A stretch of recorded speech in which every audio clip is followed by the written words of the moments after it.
설명드렸던 건 이제 다 이거는 강론적인 거라 한번 근데 여러분 여기서 딱 할 때 아 저렇구나 하고 거기 다 끄떡끄떡 하시는데 막상 돌아가셔서 책 놓으시면 또 아무것도 모르세요. 그러니까 오늘은 좀 힘드시더라도 시간 나실 때마다 국토교통부 하자 그 조정위원회 들어가셔서 한번 지침 다운 받아 보셔서 쭉 한번 다 읽어 보시고요. 그 다음에 오늘 강의 드렸던 거 이 책 보고 한번 다시 스캐닝 하시는 게 굉장히 좋을 것 같습니다. 자, 그럼 여러분이 궁금해하실 거 제가 간단하게 5분에서 10분 정도 설명드리고 넘어가겠습니다. 자, 공동주택 하자담보 책임기간은 어느 법을 기준으로 할까요? 하면 신규 아파트, 우리 아파트가 건설사에서 만들고 10년 이내다. 그리고 하자 기간이 남아있다 할 때는 공동주택 관리법으로 가는 거고요. 이거를 설명을 왜 드리냐면 공동주택 관리법하고 일반 그 개별법하고 하자 보수 책임 기간이 달라요. 그죠? 그래서 우리 아파트가 새 아파트인데 도장공사 하자 기간이 아직 안 지났어요. 1년밖에 안 됐어요. 이때 하자는 공동주택 관리법을 찾아가시는 거고요. 우리 이미 15년 돼서 하자고 다 모고 종료됐고 장기 순충당금을 써서 하는 공사는 건축은 건설산업기본법, 전기는 전기통신공사업법 이걸 쫓아가셔야 되는 거예요. 아셨죠? 이거 제가 수도 없이 강의를 드려서 아시는 분도 계실 거고 모르시는 분은 다시 한번 참고하시기 바랍니다. 하자라고 해서 무조건 공동주택관리법 되시면 안 돼요. 새 아파트는 공동주택관리법, 그 다음에 하자가 끝난 이후에 장기소원계획으로 한 거는 개별법, 건설산업기본법, 전기통신공사업법, 정보통신공사업법, 소방공사업법 요걸 가셔야 돼요. 자, 그 다음에 사업주체가 하자보수를 불이행하는 경우는 과태료를 도대체 누구한테 신청을 해야 될까요? 그죠? 지자체. 해당 지방 지자체. 여기 대전이면 대전시청에다가 얘네들 하자보수를 해달라고 하는데 안 해준다. 과태료 매겨주세요. 대전시청에 하시면 되는 거예요. 그 다음 그 자세한 거는 읽어보세요. 자, 그 다음에 만약에 업체에서 이걸 안 하면 처음에도 설명을 드렸지만 1,000만 원 이하의 과태료를 그 지자체에서 부과를 하고요. 다시 원상복구를 해주는 거예요. 자, 그 다음에 여러분들께서 하자보수 보증금을 다 지급한 경우에라도 완전히 하자담보 책임기간이 종료되나? 그거는 아닙니다. 그 하자보수 보증금을 다 만료가 돼서 줬다 하더라도 그 보수가 완료되지 못한 하자가 있는 경우에는 사업주체에게 하자보수 책임이 있으므로 하자담보 책임기간이 종료됐다고 볼 수 없다. 근데 이런 경우는 거의 없죠. 완전히 하자가 안 끝났는데 돈을 줄 그런 입주자 대표회의는 없습니다. 그래서 이 경우는 거의 드문 경우고요. 예, 그 다음에 그 사업주체가 하자 보수를 이행하지 않는 경우에 입주자가 보증기관에 하자 보수 보증금을 청구할 수 있을까요? 입주자가. 안 됩니다. 누가 해야 되죠? 누가 해야 돼요? 입주자 대표 회의만 할 수 있는 거예요. 입주자는 안 됩니다. 자세한 건 읽어보세요. 책. 네. 그 다음에 하자 보수 보증금에 대한 전용 부분과 공용 부분의 구분과 그 사용 방법은 어떻게 되나요? 또 미분양 세대가 있는 경우 처리 방법은 어떻게 되나요? 자, 구별이 없습니다. 전용에 생기건 공용에 생기건 하자 보수 보증금 1억에 대한 게 전용 얼마, 공용 얼마, 그다음 미분양 됐으니까 요거 떼고 뭐 한 7천으로 하자 보수 보증금 이런 거 없습니다. 그냥 다 1억에 대해서 전용, 공용 다 쓸 수 있는 거고 미분양 세대에 해당되지 않습니다. 예. 참고하시면 될 것 같고요. 그 다음에 공동주택관리법 및 건설산업기본법에서 정하고 있는 하자담보 책임 기간의 의미는 무엇일까요? 이거는 만약에 이제 콘크리트 구조물이 주요 구조체가 10년이다 그러면 10년까지만 우리가 보수를 책임진다 이 얘기가 아니고요. 10년째까지 우리가 뭘 할 수 있다? 보수 청구를 할 수 있다는 얘기예요. 그래서 11년, 12년, 12년 차에도 보수가 완료되지 않으면 계속 진행형이 되는 거죠. 아셨죠? 자세한 건 꼭 읽어보셔야 돼요. 제가 지금 간단하게 설명드려서 쉬운 것 같은데 꼭 읽어보셔야 돼요. 자, 그 다음에 지하철에 누수가 발생이 돼서 하자보수가 완료돼서 안 세요. 안 세는데 그래서 하자담보 책임기간이 종료되었으나 그 똑같은 부위, 업체에서 고쳐준 똑같은 부위에서 하자가 재발생했을 경우에는 재보수를 요청할 수 있나요? 있습니까? 없습니까? 당연히 있습니다. 당연히. 업체가 여기가 균열이 나서 누수가 됐는데 여기를 다 해서 딱 보수를 해주고 끝났어요. 근데 요 옆에서 물이 새요. 그럼 이걸 청구할 수 있어요? 없어요? 옆에서 세는 거는 안 돼요. 이거는 담보책임기간이 끝났으면. 근데 여기는요. 여기는 되는 거예요. 완전 보수가 안 끝났기 때문에. 여러분 그 TV나 뭐 이런 거 생각하시면 되지 않을까요? 뭐 TV 부품이 고장나서 무상 AS 기간에 그걸 고쳐줬는데 그게 또 고장났어요. 그렇다고 해서 이거를 AS 기간 지났다고 돈을 내요? 안 내잖아요. 그죠? 그거랑 똑같이 생각하시면 될 것 같고요. 자, 그 다음에 공동주택관리법 개정 전인 2015년 8월 준공된 공동주택 도장공사에 대해서 현재 2018년이나 2017년에 하자가 발생하여 개정된 법에 따라 하자 청구를 할 수 있나요? 지금 공동주택 개정돼서 도장공사 2년으로 바뀌었잖아요. 그럼 우리 아파트는 개정 전이 2015년 이전에 준공이 됐어요. 그럼 도장공사 하자 보수 기간이 몇 년이에요? 1년이에요? 2년이에요? 1년이에요. 1년.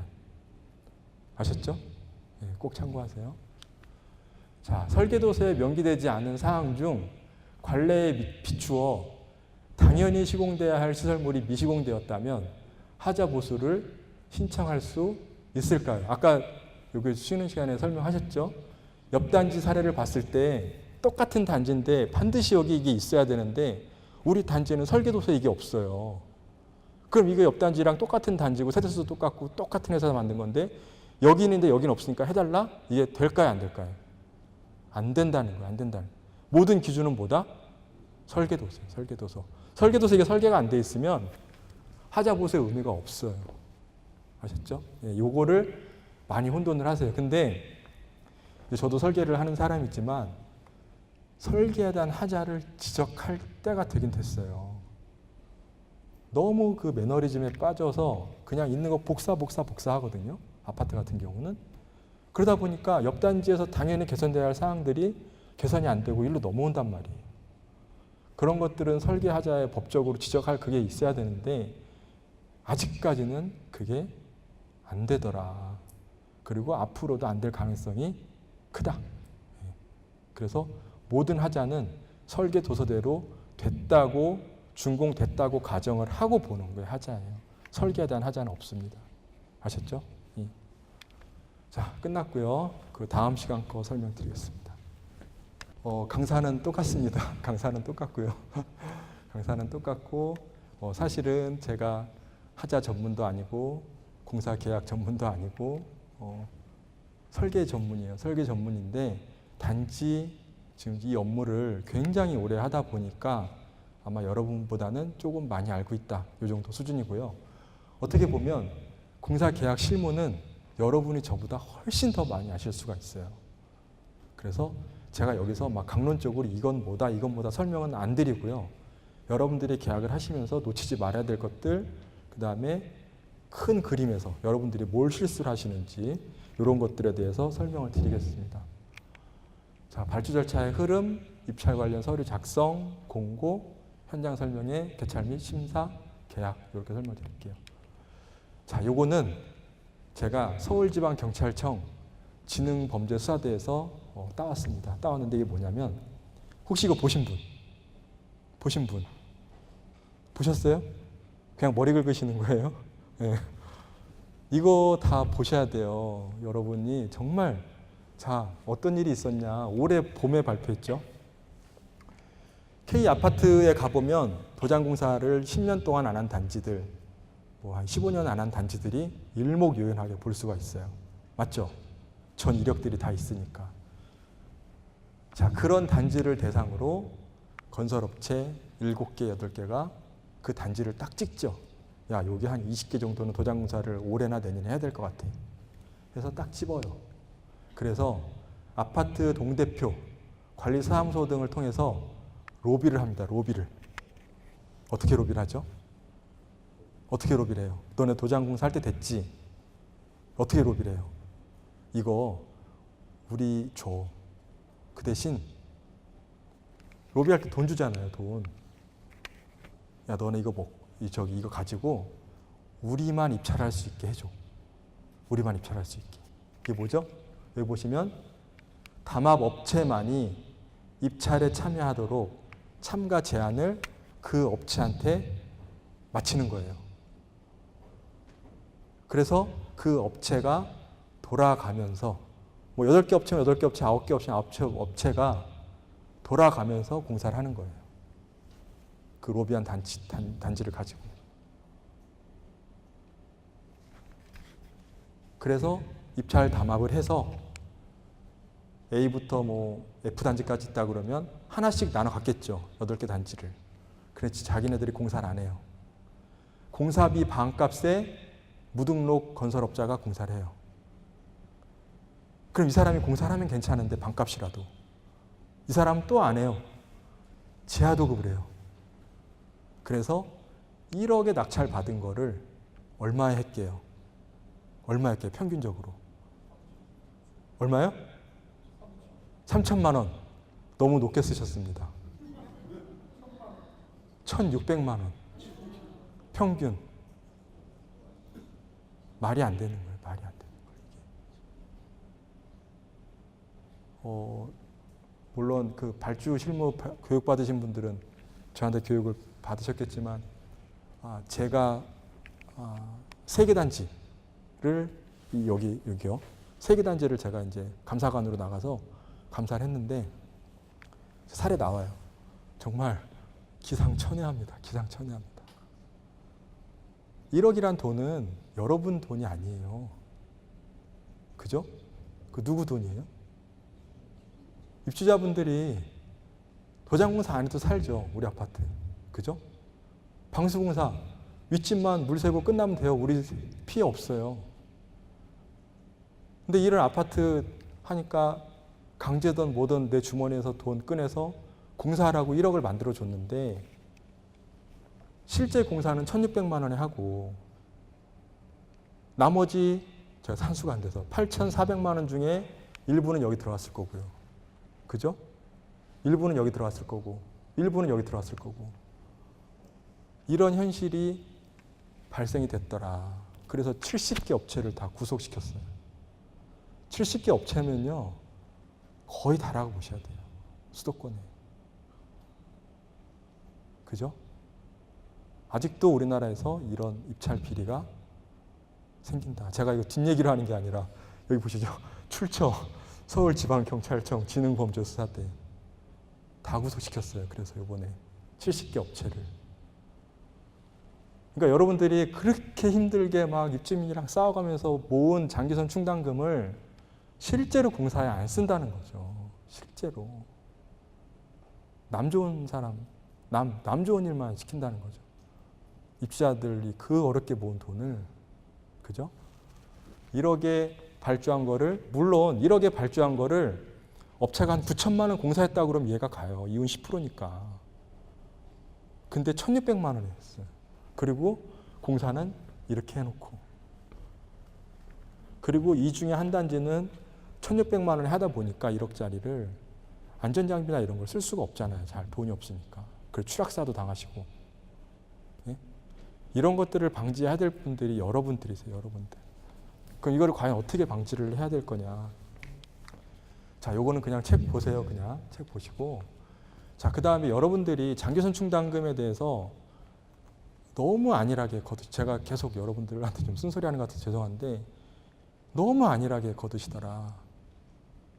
물론 법적인 한계가 있어요. 그러니까 내가 더 걷고 싶지만 한계가 있어요. 못 걷는 한계가 있는데 제가 그거를 너무 잘 알기 때문에 여러분들한테 강의를 드리는 거고. 자, 장기선 충당금에 대해서 제가 원칙을 설명을 드릴게요. 자, 이건 식이고. 자, 이렇게 개별로 신규 업체에서 이제 우리 아파트를 건설을 하고 장기선 충당금을 주면 이렇게 항목별로 공사비를 만들어놔야 된다는 거죠. 자, 근데 업체에서는 이렇게 항목별로 안 주죠. 그냥 여기까지 끝내죠. 철거할 거는 철거하고 제작비 붙여서 자, 도장공사 얼마, 방수공사 얼마 이렇게 항목으로 만들어놔야 연도별로 끊어도 금액이 딱딱 나오는데 이거 없이 그냥 이거 퉁쳐서 그냥 준단 말이에요. 내역서만. 그럼 이거 도대체 어떻게 하라는 건지 한 달에 얼마를 걷어야 되는 건지 여러분은 알 수가 없어요. 맞죠? 그러다 보니까 옆 단지에서 우리 1,000세대니까 저기 둔산동에 1,000세대 거기 100원 걷는데 세대당. 나도 100원. 이렇게 되는 거예요. 지금 대부분이 그래요. 대부분이. 자, 그래서 원칙. 여러분이 이것 따라 거둘 수는 없지만 원칙은 이거다라는 거를 제가 설명을 해드릴게요. 자, 방수공사 수선주기가 우레탄 방수가 15년이거든요. 15년 차에 100%를 고쳐라. 그 다음에 금속기화 설치공사, 여기 금속기화는 5년에 한 번 부분 수리하고 전면 수리 20년에 한 번 해라. 그리고 우레탄 15년, 이거 20년에 바꾸란 얘기예요. 자, 그러면 이거를 고분자 통합 방수, 우레탄 방수를 15년에 100%니까 우리 아파트 계획 기간이 30년이라고 치면 30년 동안 2번 바꾸겠죠. 그죠? 15년에 한 번이니까. 그렇게 해서 아까 계산한 우레탄 가격이 2천만 원이었으면 30년 동안 4천만 원 들어가고요. 그 다음에 금속기화는 5년에 10%, 20년에 100%니까 5년 차 때 700만 원, 10년 차 때 700만 원, 15년 차 때 700만 원. 왜? 5년에 10%니까. 그죠? 쭉쭉쭉 5년 가다가 20년 차 때 100%, 7천만 원. 이렇게 계산해 봤더니 합계가 30년 동안 그 금속기화 고쳐야 될 돈이 1억 1천만 원이더라. 그 두 개 합쳐보니까 1억 5천이 되죠. 자, 1억 5천을, 그죠? 여기 1억 5천을 우리 33평 기준으로 50세대, 그죠? 1억 5천을 30평 500세대 12달 곱하기 30년. 이렇게 해서 일괄로 부과할 건지, 여기 보시면 30년, 그죠? 30년 동안 일괄로 30년 동안 한 세대당 도장공사하고 금속기화로 800원을 거둘 건지. 자, 그냥 이게 여러분이 제일 많이 쓰시는 거죠. 차등부가. 자, 1억 5천을 처음에는 20%, 1억 5천에 20% 3천만 원이죠. 이거를 10년 동안 걷고, 그 다음에 1억 5천에 30%. 여기는 50%로 되어 있는데 이 50%가 뭐죠? 누적률. 그러니까 아까 20%니까 여기 30%가 당연하겠죠. 두 개 합치면 50%. 이렇게 해서 30%에 4,500만 원을 해서 처음에는 500원 걷고 두 번째 10년 차 때는 700원 걷고, 그다음 마지막에 50%를 10년 차 때 걷어서 1,200원 이렇게 거둘 건지는 여러분이 결정하시는 거예요. 여러분이. 대부분의 후자를 쓰죠. 근데 저 개인적인 생각은 전자가 좋은 것 같아요. 전자가. 왜냐하면 처음에 돈은 많이 내지만 장기전 충당금을 처음부터 많이 쌓아놓으면 예방적 보수가 가능한데, 이 차등적으로 하면 도대체 이 500원 걷어서 예방적 보수를 보는 사람 어떻게 해야 될 거냔 말이죠. 5년차, 7년차 때 공사하려고 그 캐비넷에 황화열 꺼내서 딱 열어보니까 돈이 없어요. 그죠? 맞죠? 그러니까 조정이 들어가는 거예요. 그래서 이거는 여러분 탓이 아니고요. 나라에서 어느 정도 법을 정해줘야 돼요. 딱 한계선을. 그죠? 장기선 계획을 때 첫 10년차 때는 뭐 이만큼 걷고 이만큼 걷어라. 해줘야 되는데 요것들이 아직 안 되고 있더라. 그러니까 여러분들이 그냥 막 옆단지 천세대 거 그냥 대충 갖고 가고 몇백 원 뭐 이런단 말이에요. 원칙은 이렇게 하는 거예요. 원칙. 그래서 이렇게 하면 뭐 똑같습니다. 차등부가 하나, 일괄부가 하나, 금액은 다 똑같고요. 세대당 걷는 게 840원씩 30년 걷을 때 30만 원, 차등해서 10년 했을 때 30만 원 해서 총공사비는 1억 5천 똑같은데 이렇게 거둘 거냐, 저렇게 거둘 거냐. 제가 볼 때는 일괄로 거두는 게 좋은데 그렇게 하면 또 입주민들 민원이 또 엄청나겠죠. 야, 옆에 세 단지 쟤는 500원 받는데 너는 왜 800원 받아? 똑같은데. 그럼 미치는 거예요, 그때부터 이제. 그래서 이거를 군말이 안 나오게 나라에서 어느 정도 가이드라인을 딱 정해주는 게 맞다고 봅니다. 전 맞다고 봅니다. 자, 그 다음에 공사 시방서인데요. 이제 여기 보시면 여기서 여러분들 놓치지 말아야 될 건 요 파란색 위에 제일 큰 제목 있죠. 요걸 놓치지 마세요. 설계서에는 뭐가 들어가야 되는지. 자, 시방서는 말 그대로 공사를 할 수 있는 그것들이 적혀 있는 내용입니다. 그 다음에 시방서는 계약서의 일부예요. 종이가 아니에요, 종이가. 여러분이 생각하시는 시방서는 입찰할 때 꼭 넣으라고 하니까 여러분이 만들지는 못하고 업체한테 받은 종이 정도로 생각을 하시더라. 그래서 그냥 우리 아파트에도 맞지도 않는 거를 꾸겨 놓더라. 근데 이게 잘못됐을 때는 제일 먼저 보는 게 시방서입니다. 시방서. 네, 참고하시고요. 자, 그 다음에 시방서 잘못 작성에 의한 감사 사례. 설계서 만들 때 대전제는 설계서예요. 설계서에 시방서가 들어가야 되는데 시방서 잘못 작성에 의한 감사 사례. 자, 시방서하고 시공계획서가 상이합니다. 시공계획서를 받는 단지가 있고 안 받는 단지도 있는데 만약에 받는다고 하면 시방서랑 똑같은지. 자, 시방서에는 어린이 놀이터의 시설물의 기둥을 스테인리스 자재로 딱 해놨어요. 근데 얘네들이 시공계획서에 하겠다고 갖고 온 게 알루미늄 기둥을 갖고 온 거죠. 그리고 이게 소장님께서 스테인레스인지 알루미늄인지 구별을 못 하셔서 그냥 알루미늄으로 시공을 했어요. 이게 문제가 되는 거죠. 분명히 가격차가 있을 거고 한데 시방사라든지 계약은 다 스테인레스로 해놓고 실제는 알루미늄으로 시공을 해놨더라.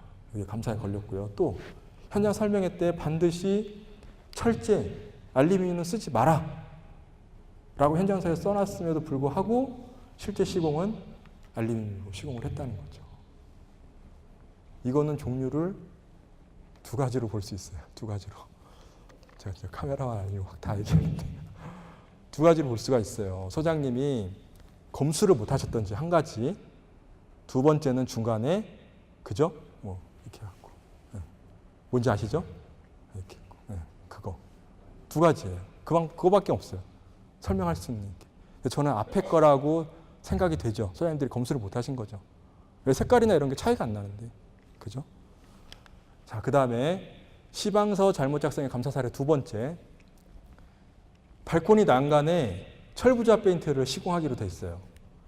우리 철부조합 페인트가 여기서 찾아볼 수는 없네요. 그 여러분 아파트 가셔서 방화문이라든지 이런 거 한번 보세요. 세대 현관문. 옛날에는 세대 현관문, 방화문, 발코니 난간 이런 것들이 다 쇠로 돼 있었거든요. 맞죠? 옛날 아파트 기억. 지금도 아마 그런 데 관리하시는 분 계실 거예요. 자, 그런데 칠하라고 해놓은 게 철부조합 페인트인데 실제 가봤더니 발코니 난간이 스테인리스 재질로 돼 있더라. 그럼 도장 칠할 수 있어요, 없어요? 칠할 수 있어요, 없어요? 여기 써 있잖아요, 도장 불가. 실제 미시공. 그리고 안 칠했어요. 그리고 세대 현관문. 이게 나왔나요? 아, 세대 방화문 나왔네요. 세대 방화문 뭘로 돼 있어요? 우리 새 아파트들? 안 가봐서 잘 모르시죠? 세대 현관문 뭘로 돼 있어요? 세대 현관문 분체 도장. 공장에서 다 찍어 나오잖아요. 코팅돼서. 기억나시죠? 우리 아파트. 내일 가서 꼭 보세요. 여기에 철부조합 칠할 수 있어요, 없어요? 칠할 수는 있는데 한 2달도 안 가서 다 떨어져요. 못 칠하는 거예요. 근데 그거를 다 칠하겠다고 내역서에도 넣어놓고 시방서에도 넣어놓고 돈까지 다 받아갔어요. 준공으로. 이거는 왜 이런 사태가 발생이 되냐면 시방서를 여러분들이 만드세요, 못 만드세요? 만드세요, 못 만드세요? 아, 이것도 대답 못하시면 어떻게 했어요? 제가 만드는지 안 만드는지 제일 잘 알아요. 만드세요, 못 만드세요? 못 만드신단 말이에요. 그러니까 누구한테 받아요? 업체한테 받잖아요. 그럼 업체는 이 현장에 와서 아, 여기는 세대 현관문이 분체 도장이니까 철부조합, 여기는 발코니 난간이니까 안 칠해도 되고 이거 조사하는 분들 한 명도 없어요. 한 명도 없어요. 그냥 뒷짐 주고 몇 세대, 1000세대, 밧줄 몇 명, 오케이, 끝. 그 다음 뒤로 돌아가서 견적서하고 시방서를 달라니까 주는데 시방서를 여러분 단지 걸로 안 만들어준단 말이에요. 그냥 자기 컴퓨터에 있는 거 그냥 출력해서 준단 말이에요. 컴퓨터로 출력해준 이 시방서는 우리 단지 게 아니라 A부터 Z 단지까지 다 같이 쓰는 거란 말이에요. 우리 단지에 맞을 수가 없죠. 그럼 이걸 누가 걸러야 돼요? 누가 걸러야 돼요? 소장님들이 걸르셔야 돼요. 근데 이거를 못 걸르고 공사 계약이 되고 실제 하다 보니까 이런 현상들이 발생이 되더라. 시방서가 굉장히 중요한 겁니다. 그 다음에 또 있어요. 아까도 나왔죠. 시방서에 기재된 무늬코트 시공 부위에 코팅 누락. 굉장히 많이 나오는 사례들이에요. 이게 아까 하자 판정 조정위원회에서 나왔지만 실제로도 이게 많이 나와요. 보시면 하도, 중도, 상도만 그 시공을 해야 되나? 하도하고 중도만 하고 코팅을 안 한 거예요. 아까 첫 번째 시간에 한 거랑 똑같은 내용이에요. 그죠? 이렇게 하면 이 비용이 얼마냐 도대체 인건비랑. 네, 이런 것들이 있었습니다. 자, 그 다음에 설계서에 또 들어가는 게 시방서랑 원가 계산서. 원가 계산서는 공사비예요, 공사비. 공사비인데 그 공사비 중에서도 그 물량내역서가 들어가야 돼요. 물량내역서는 뭐냐면 그 단가나 이런 거 다 빠지고 우리 아파트를 칠해야 될 면적이 몇 제곱이다. 이런 것들은 다 들어가야 되는데 제공이 안 되죠, 우리는. 자, 원가 계산서 사례예요. 재료비, 노무비, 직접 경비. 이렇게 해서 요 빨간색들은 직접 공사비예요. 실제 도장을 칠하거나 방수를 할 때 들어가는 비용이고요. 나머지 까만 것들은 이런 것들, 간접 노무비 이런 것들은 지켜두고만 안 지켜두고만. 근데 여기 파란색 있죠? 파란색은 반드시 지켜야 돼요. 반드시. 자, 보시면 여기. 이거 아마 많이 들으셨을 거예요. 지금까지 저뿐만 아니라 제가 한 딴 강의도 그렇고 딴 분들이 공사 계약 강의하신 분들도 그렇고 이 얘기는 안 하셨으면 말이 안 돼요. 자, 민간이나 관이나 이 제가 칠한 파란색은 무조건 다 지켜야 된다. 법적인 사항이기 때문에.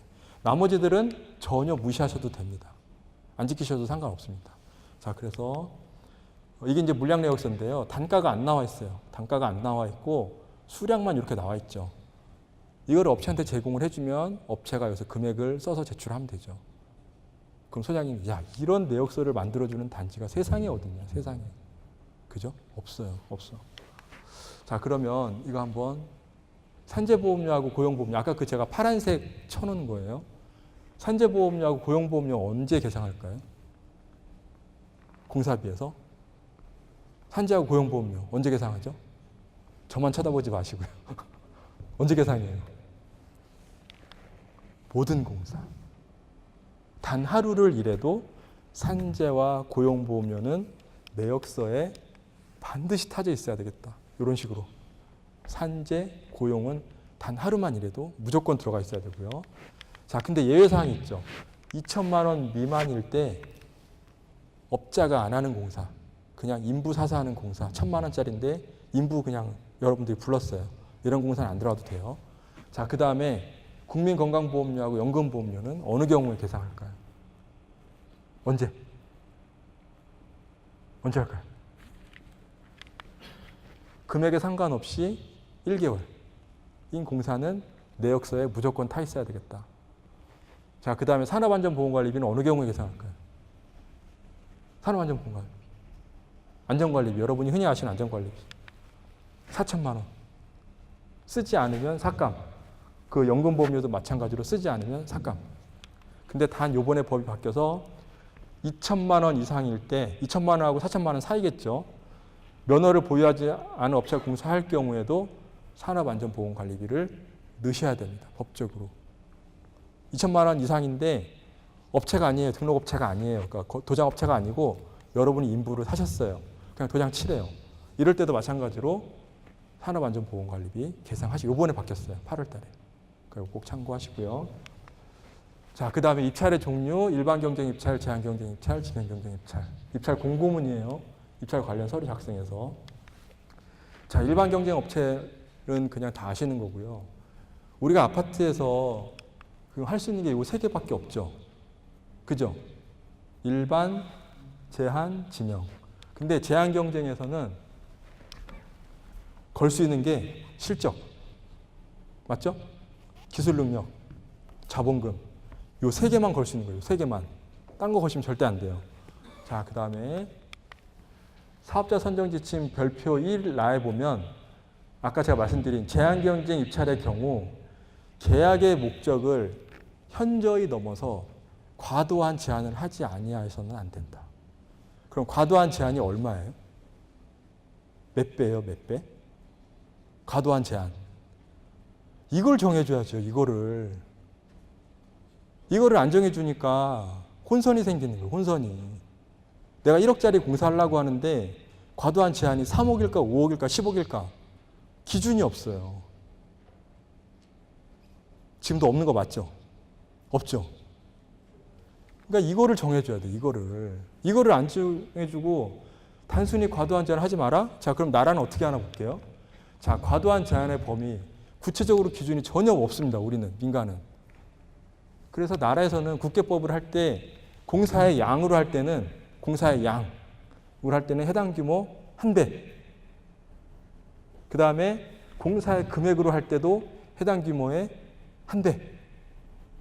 그러니까 제한을 도장공사 5억, 우리가 아파트가 5억을 하려고 하면은요, 5억에 있는 실적이 있는 업체를 찾아야 되는 거예요. 5억을. 1배니까. 그 다음에 시공능력으로 할 때는 2배. 법적으로 정해져 있어요. 국계법은. 근데 우린 이게 안 정해져 있더라. 그러니까 과도한 제한을 도대체 얼마인지 알 수가 없더라. 보여드릴게요. 자, 입찰 공고는 이런 건 안 된다. 아까 그 사례예요. 그 아까 제가 제일 처음에 보여드렸던 그 범죄 수사대 이름도 어려워. 거기서 한 건데 과도한 제한이에요. 그 업체들이 야, 우리만 입찰을 하게 해줘 하고 로비를 한 거예요. 자, 보세요. 여기가 도장공사가 1억 5천, 방수공사가 2억이 안 됐어요. 그래서 다 두 개가 합쳐서 2억 5천인가 밖에 안 됐었어요. 공사비가. 근데 도장공사업, 미장봉수공사업, 시설물 유지관리 모두 보유해라. 자격을. 2억 5천짜리 하는데. 그 다음에 전년도 실적을 제도장, 미장, 시설물 합이 아니라 각 10억. 2억 5천짜리 하는데 실적이 30억 있어야 돼요. 10배가 넘죠. 10배가. 그럼 과도한 제한 하지 말래놨는데 과도한 제한의 기준이 없으니까 이거 과도한 기준 아니에요 라고 하면 누가 똑부러지게 과도한 기준이다라고 말할 수가 없는 거죠. 그죠? 그러니까 자기네만 들어오게 이렇게 한 거예요. 그 다음 밑에 거 보세요. 시공능력 평가액 2배 이상이라고 그랬잖아요. 나라에서는. 근데 제도장, 미장, 시설물 유지공 사업 각 30억. 2억짜리 하는데 시공능력액이 90억 있어야 돼요. 90억.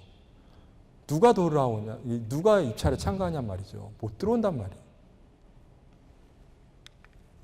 그리고 제한 대상이 아닌 것도 걸어요. 시용평가는 도대체 왜 거는지. ISO 이런 거는. 왜냐하면 그 업체들이 갖고 있기 때문에 거는 거예요. 그죠? 이런 거 절대 걸면 안 된다. 그래서 적정공사비 대비 134% 높은 금액으로 계약을 했다. 1억에 할 수 있는 거를 1억 3,400에 한 거죠. 그죠? 자, 그 다음에 낙찰의 방법은 적격심사 있고 최저가 있고 체결가 입찰이 있습니다. 모두 다 입주자 대표의 의결을 거쳐야 되는 거고요. 개찰의 일시 장소 이런 것들은 한번 쭉 참고 다 아시는 내용이시잖아요. 그죠? 입찰 참가 자격에 관한 사항 다 교재 참조하시고요.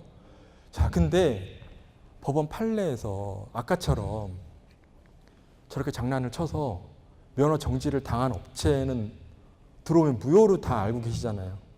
무효 맞죠, 지금? 근데 법원 판례에서 이걸 뒤집었어요. 입찰 담합으로 공정거래위원회로부터 과징금 처분을 받은 후 6개월간 입찰 참가 자격을 제한한 조항은 무효라는 판결이 최근에 나왔어요.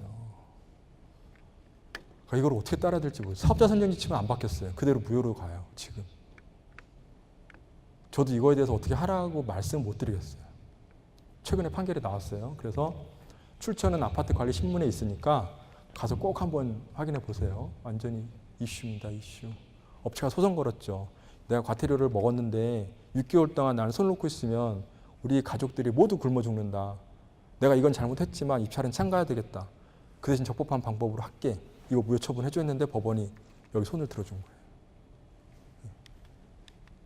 자, 똑같은 얘기예요. 그래서 똑같은 얘기. 자, 그 다음에 입찰 관련할 때 그래서 이런 것들을 방지를 하려면 공사 입찰 상한가를 여러분들이 선정을 하시는 게 좋아요. 상한가를. 왜냐하면 저걸 전문가가 자 1억이다. 너네 아까 1억 3,400이니까 딱 풀어서 134%니까 너네가 제대로 할 수 있는 공사는 1억이니까 1억의 공고를 하고 이거보다 높게 쓰지 말아라고 하는 게 상한가거든요. 그러니까 이거를 거는 게 공사비를 훨씬 더 절약한 설계가를 여러분이 한 몇백만 원 지불한다고 해서 아까워 생각하지 마시고 이거를 주셔야 되는 거예요. 그럼 오히려 더 큰 걸 세이브할 수 있어요.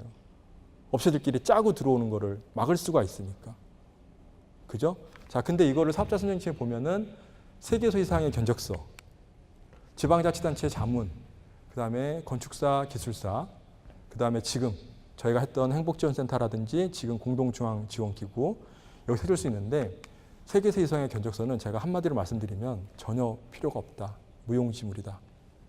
그 다음에 지방자치단체 자문은 자문해 주는데요. 뭐 상한가를 정해주거나 이러진 않습니다. 해보신 분들은 아실 거예요. 뭐 뿜칠하지 말아라, 뭐 환경에 이런 것만 적어줘요.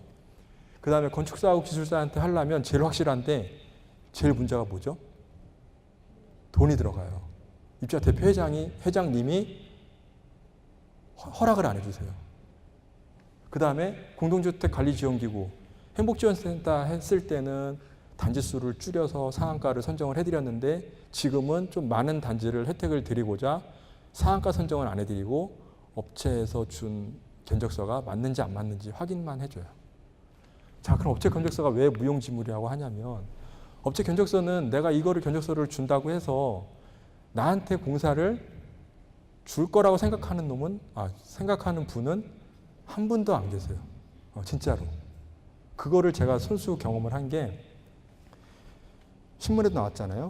경기도에서 배관교체 공사를 하는데 상한가를 선정하려고 이 세 개들은 돈이 들어가니까 밑에 세 개들은 견적서를 받았대요.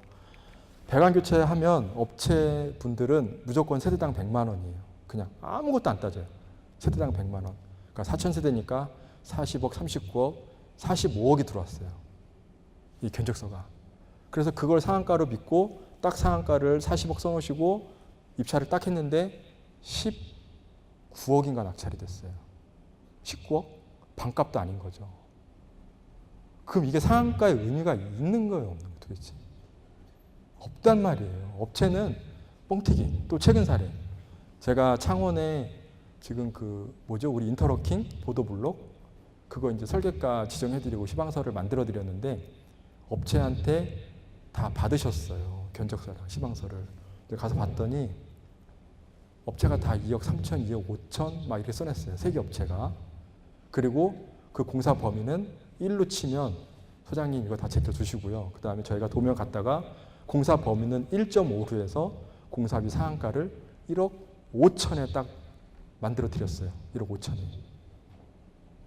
그 업체가 들어왔을까요? 안 들어왔을까요? 2억 3천으로 견적을 냈는데 1억 5천 상한가를 공고를 하고 여기보다 높은 업체는 못 들어옵니다라고 공고를 했어요. 그 세 개 업체 들어왔을까요? 안 들어왔을까요? 다 들어왔어요. 1억 2천, 3천. 공사는 1.5배. 자기가 낸 거에 1.5배. 이렇단 말이에요. 여기서도 알 수 있듯이 입찰 붙이세요. 이 설계를. 자, 우리 도장공사를 하는데 도장공사에 대한 설계가랑 시방, 감리까지 해줘. 하고 이거를 K아파트 입찰을 붙이세요. 이 용역을. 그럼 제가 말씀드린 그 공사비 막 업체분들이 그 띄어먹는 공사비보다 훨씬 세이브가 된단 말이에요. 이게. 그리고 K아파트 가보시면 이 입찰이 요즘에 굉장히 많이 올라와요. 설계 용역 입찰이. 왜냐하면 전문가가 해주고 시방서 전문가가 우리 아파트 맞게 만들어주고 현장 조사, 감리까지 다 해주는데 이거를 마다할 이유가 하나도 없다는 말이에요. 맞나요? 근데 회장님이 안 된다고 그러시잖아요. 얼마 들어가는데 한 7, 800이요 그러면 야 그거 업체한테 견적서 받으면 다 되는데 왜 그 돈을 쓰냐. 그죠? 근데 이걸로 가야 돼요. 이걸로 가야 되고. 자, 그 다음에 공사입찰 상한선 미설정 시 뭐가 문제가 되냐면 제가 계속 말씀드렸듯이 고액 낙찰이 된단 말이에요. 고액 낙찰이 되고. 그다음에 공사비 그 현실적인 문제는 그 선정을 안 하고 했을 때는 여러분들이 진짜 공부하셔서 적법한 절차를 거쳐서 낙찰자가 선정이 됐음에도 불구하고 전문가한테 이런 거를 안 거쳤기 때문에 야, 쟤 혹시 돈 떼먹는 거 아닌가? 뭐 너무 많이 쓴 거 아닌가? 이런 비난의 눈초리를 계속 보낸단 말이에요. 그러니까 여러분들은 한번 경험해 보신 분들은 다시는 공사를 안 하시죠. 다시는 조정만 하지. 그죠? 그래서 저 제도가 반드시 좋다. 그죠? 그 다음에 공사비 상한선 설정 시 장점은 고액 그 낙찰 방지예요. 왜냐하면 전문가가 1억 5천으로 딱 정해줘서 이거보다 높게 쓰지 마. 그러면 1억 5천은 이 공사에 대한 적정한 금액이거든요. 이거보다 낮게 들어오면 좋은 거예요. 그죠? 근데 담합을 했을 경우에는 2억 5천, 3억에 들어온단 말이죠. 자, 그 다음에 의뢰 범위는 감리. 요즘에 감리를 건설 사업관리라고 그러거든요. 감리까지 같이 의뢰하는 게 바람직하다. 자, 그 다음에 적격심사하고 세부평가 배점표는 교재 참조하시고요. 그 다음에 계약서 및 계약 조건도 한번 체크해 보세요. 교재. 자, 그 다음에 계약서하고 계약 조건에 계약 조건, 일반 조건, 특수 조건 다 들어가야 되는 거고요. 자, 입찰 공고문도 교재 참조하세요. 다 넣어놨어요. 현장 설명에도 교재 참조하시고요. 자, 그러면 현장 설명회 할 때 제가 이거는 이 강의뿐만이 아니라 모든 강의 때 다 보여드리는 자료입니다. 한번 보셨던 분들도 다시 한번 보세요. 학교, 우리랑 똑같아요, 안 똑같아요? 네? 전문가 있어요, 없어요? 없어요. 그럼 우리랑 똑같아요, 안 똑같아요? 똑같잖아요, 우리랑. 선생님들만 있지. 이거 하실 수 있는 아무도 없잖아요. 자, 근데 여기도 마찬가지로 상한가 제시하죠? 2,300만 원. 그 다음에 공사 시방서 주죠? 내역서, 물량 내역서 준단 말이에요. 이걸 어떻게 주겠어요? 전문가한테 맡기는 거예요. 2,300만 원짜리 공사하는데 시방서하고 내역서 좀 만들어 주세요 하는 거예요, 이게. 왜? 우리 전문가가 없으니까. 그죠? 현장 설명 없어요. 현장 설명 안 해요. 왜냐하면 여기에 모든 내용이 다 들어있는데 안 하는 거죠. 현장 설명을. 굳이. 자, 그 다음에 개발공사는 이제 전문가가 있죠. 저 같은 전문가들이 있으니까 여기 물량 내역서하고 그 시방서 다 만들고 당연히 현장 설명이 안 하고. 자, 그 다음에 LH 같은 경우에도 현장 설명이 당연히 안 하죠. 시방서, 내역서 주죠. 총액 입찰하죠. 자, 근데 우리만 현장 설명이 필수예요. 우리만. 아무도 안 하는 현장 설명회를 우리만 해요. 우리만. 아파트만. 자, 그 다음에 시방서하고 내역서를 안 줘요. 자, 이 이유는 뭐냐면 내가 방수공사를 해야 되는데 공법도 모르고 얼마를 치러야 되는지도 모르니까 니네가 와서 현장 설명서 보고 내봐. 이렇게 되는 거예요. 맞죠? 맞아요? 제 동향을 생각해서라도 한번 고개라도 끄덕끄덕. 맞아요? 네. 그러다 보니까 저 지자체 입찰 같은 경우에는 여러분 들어가 보시면 아시겠지만 수백 업체가 들어온단 말이에요. 수백 업체. 전기 같은 경우는 1,000억 개 업체가 들어온단 말이에요. 막 10억짜리에. 근데 우리는 현장 설명회를 하면 지역 제한을 걸 수가 없으니까 전국에서 많이 와봐야 진짜 많이 와봐야 8개, 9개, 10개 이 정도밖에 안 와요. 그냥 담합하라고 부르시는 거예요. 여러분들이. 다 아는 사람들인데 너 또 왔네? 야, 너 잠깐 일로 와봐. 요번에 내가 할 테니까. 이렇게 된단 말이에요. 그죠? 이거를 줘버리면 시방서하고 내역서를 줘버리면 굳이 그걸 전국에서 모을 필요가 없어요. 현장 설명회를. 이거를 누가 해준다? 전문가가 해주는 거예요. 입찰을 여러분이 하셔서. 설계하고 시방 입찰을 하셔서. 그죠? 자, 그 다음에 개찰 및 심사는 교재 참조하시고요. 자, 그 다음에 개찰할 때 만약에 현장 설명회 참석자로 입찰자를 제안한 경우에는 입찰에 현장 설명이 안 온 사람은 개찰하시면 안 돼요. 아셨죠? 이것도 가끔 하시는 데가 있어요. 자, 그 다음에 입찰 그 성립 여부 판단하실 때 일반 경쟁, 지명 경쟁 입찰은 몇 명 이상? 다 아시죠? 몇 명 이상? 2명. 그 다음에 제한 경쟁 입찰은 3명으로 하는데 제한 경쟁 입찰의 경우 2명이 왔을 때도 개찰을 한 단지가 있었다. 그래서 여기 하자가 있는 입찰은 무효로 한다. 근데 이 무효를 아까 그 판례에서 뒤집은 거죠, 지금. 그죠? 요거는 아직까지는 판례를 따르지 마시고요. 이게 고쳐지지 않았으니까 이걸 따르시는 게 맞아요. 그죠? 이걸 따르시는 게 맞아요. 자, 그 다음에 낙찰자 결정하실 때 최고점, 적격심사에서는 최고점, 최저 낙찰자에서는 최저 가격 이런 거 쭉 보시면 되고요. 자, 그 다음에 결과 통지는 교재 참조하시고, 자, 이런 업체 선정은 절대 안 된다. D단지. 자, 경쟁 입찰 시 협의에 의한 선정, 우선 협상 대상자 선정, 이와 유사한 방법을 적용하여서는 안 됨에도 불구하고 전문가가 포함되지 않은 대표회의에서 선정한 예가로 1회 유찰시키고 최적 낙찰 업체와 가격을 조정을 했다. 이게 무슨 얘기냐면 입주자 대표 회의에 건축사분이나 기술사분이 계시면 돼요. 왜냐하면 사무소가 필요 없어요. 개인 자격만 있으면 되거든요. 이분이 상한가를 선정했다고 하면 되지만 입주자 대표인 이분들이 안 계세요. 그러니까 이분들이 그냥 업체에서 받은 견적 3억 갖고 오케이 3억 예가 딱 했어요. 근데 최종 업체가 3억 3천에 들어왔어요. 3억 3천에 들어오니까 야, 너 잠깐 일로 와봐. 이거 우리가 갖고 있는 상한가가 3억인데 3천만 원만 깎자. 그래 계약하자. 됩니까 안 됩니까? 안 되죠. 근데 엄청 많이 하고 계세요. 여러분들. 엄청 많이 하고 계세요. 진짜로. 실례로 이 강의가 아니라 이제 딴 강의를 광주에서 지명이 나와버렸습니다. 카메라가 있는데. 밑에 지방에서 강의를 하다가 그분이 보시면 안 될 것 같은데 저기 강사님 제가 5,600만 원의 계약을 했는데 업체에서 600을 깎아준다고 그러네요. 그럼 우리 5,000에 계약하고 600을 우리 이거 운영자금으로 써도 될까요? 저 기사님 이거 혹시 편집되나요? 편집돼요? 이거 나중에 조사 들어가면 안 되는데 제가 그래서 아마 계약은 안 하셨을 거예요. 소장님 절대 그러시면 안 됩니다. 무조건 5,600에 계약을 하셔야 돼요. 5,000에 계약하시면 절대 안 돼요. 그러면 5,600에 계약하고 600만 원 가져가는 건 될까요? 그거는 알아서 하세요. 절대 안 됩니다. 무조건 낙찰된 금액으로. 아셨죠? 절대 조정하시면 안 돼요. 자, 그 다음 F단지. 제한 경쟁 입찰 시 3인 이상이 입찰해야 함에도 불구하고 2인 이상이 참여하여 낙찰. 밀어주기. 안 돼요. 그 다음에 아까 할 때 반드시 어떤 걸로 할지 입주자 대표회의 의결 거치라고 그랬잖아요. 안 거치고 그냥 맘대로. 입주자 대표회의 맘대로. 자, 그 다음에 유의사항. 계약은 관리주체가 낙찰자로 선정된 사업자와 반드시 체결하셔야 되고요. 입찰 정보 제일 중요하죠. 낙찰 금액 등과 동일한 내용으로 체결. 아까 그 사례대로 계약하시면 절대 안 돼요. 예. 그 다음에 10일 이내에 계약을 체결하지 않았을 경우에는 무효. 예, 참고하시고요. 그 다음에 계약 보증 금액은 100분의 20.